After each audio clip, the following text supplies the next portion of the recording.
गौरी पुत्र गणेश की जय। जय श्री भगवान विष्णु की जय। भक्तजनों, आप सभी को अनंत चतुर्दशी की हार्दिक शुभकामनाएं। आज के इस शुभ अवसर पर आप सुनेंगे अनंत चतुर्थी के दिन सुनी जाने वाली कुछ कथाएं, क्योंकि आज के दिन ही भगवान गणेश जी की प्रतिमा का विसर्जन भी किया जाता है। गणेश चतुर्थी के दिन ढोल नगाड़ों की थाप पर नाचते गाते हुए बप्पा जी को घर घर में स्थापित किया जाता है। 10 दिनों तक उनकी पूजा आराधना की जाती है। बप्पा को इन दिनों तरह तरह के पकवानों का भोग लगाया जाता है और पूरे गणेश उत्सव के बाद धूमधाम के साथ गणेश जी को अनंत चतुर्थी के दिन जल में विसर्जित कर दिया जाता है।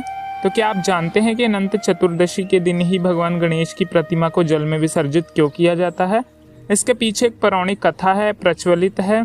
उस कथा को सुनने के बाद आप सभी सुनेंगे अनंत चतुर्दशी की कथा। पौराणिक कथा के अनुसार जब ऋषि वेद व्यास जी ने पूरे महाभारत के दृश्य को अपने अंदर आत्मसात कर लिया, लेकिन वह लिखने में असमर्थ थे, इसलिए उन्होंने किसी ऐसे लेखक की आवश्यकता थी जो बिना रुके पूरी महाभारत लिख सके।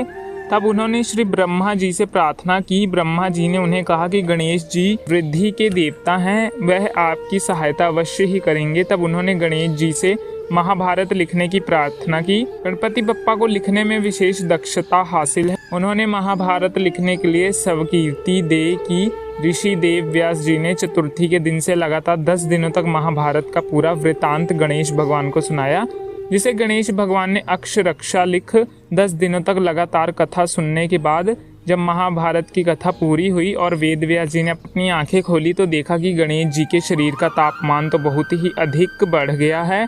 उनके शरीर के तापमान को कम करने के लिए देव व्यास जी ने गणेश जी के शरीर पर माटी का लेप किया। माटी सूख जाने के बाद उनके शरीर अकड़ गया और शरीर से मिट्टी झड़ने लगी। तब वेद व्यास जी ने गणेश जी को सरोवर में ले जाकर स्नान कराया और जल में डुबकियां लगाई और मिट्टी का लेप साफ किया था। कथा के अनुसार जिस दिन गणेश जी ने महाभारत को लिखना प्रारंभ किया वह भादो मास के शुक्ल पक्ष की चतुर्थी का दिन था और जिस दिन महाभारत पूर्ण हुई वह अनंत चतुर्थी का दिन था। तभी से गणेश जी को 10 दिन तक बिठाया जाता है और 11वें दिन उत्सव के बाद गणपति बप्पा जी का विसर्जन किया जाता है।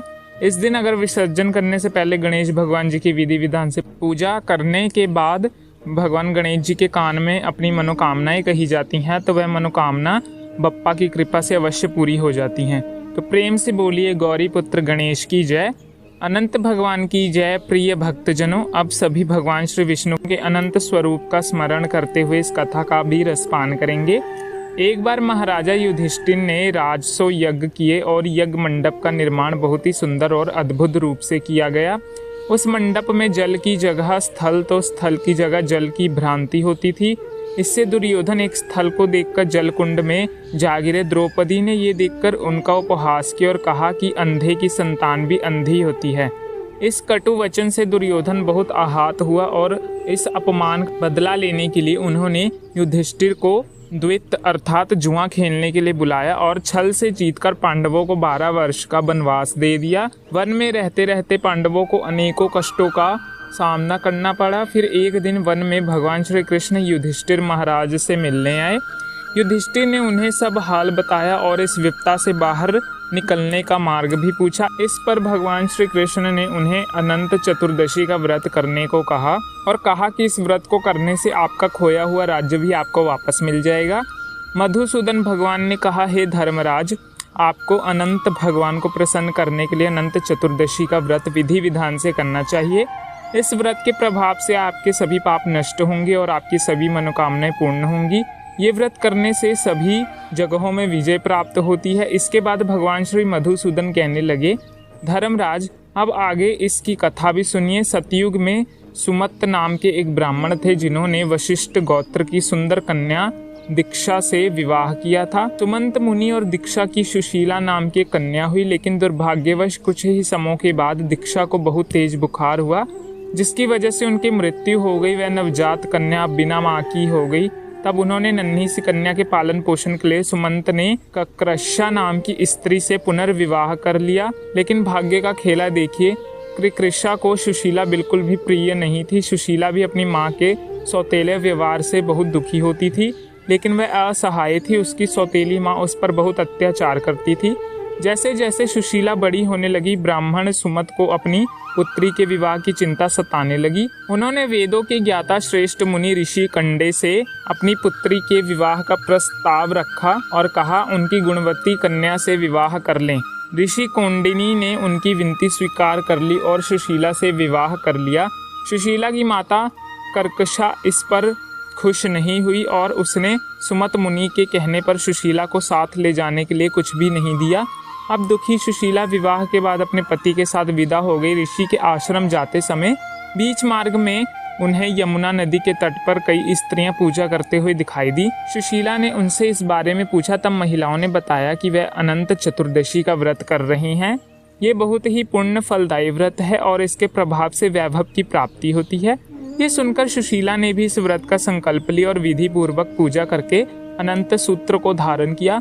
इस व्रत की महिमा से ऋषि कौन्नी का घर धन धान्य से भर गया और उनके घर में सुख समृद्धि का वास हुआ। लेकिन ऋषि कौंडन ने सुशीला के इस व्रत से अनभिज्ञ थे।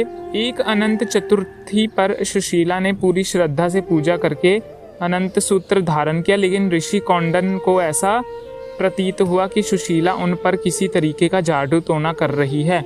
ये धागा उसी के लिए बांधा है। उन्होंने क्रोधित होकर उस सूत्र को तोड़कर अग्नि में फेंक दिया।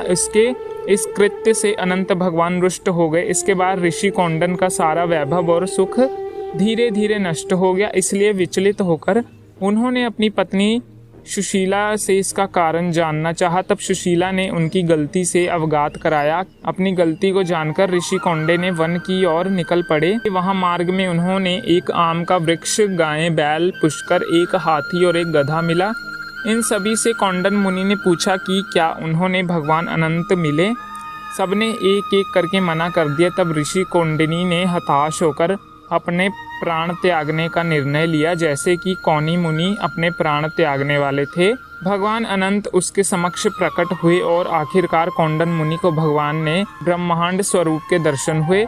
अनंत देव ने उन्हें बताया कि वह वन में उन्हें जितने भी प्राणी मिले वह सब पिछले जन्म के मनुष्य थे, जिनसे कुछ न कुछ गलतियां हुई थी। उसकी वजह से उन्होंने इस जन्म में ये दुख भोगना पड़ रहा है। ऋषि कौंडन ने अनंत भगवान से अपने पापों की क्षमा याचना की और अनंत चतुर्दशी व्रत करने का संकल्प लिया। इस व्रत के प्रभाव से शीघ्र ही उन्हें अपना खोया हुआ वैभव लौट गया और अनंत चतुर्थी की कथा श्रवण की, जिससे उनका घर फिर से धन्य धान से भर गया। उम्मीद है कि आपको वीडियो पसंद आई होगी, तो चैनल को सब्सक्राइब करके वीडियो को लाइक अवश्य करें।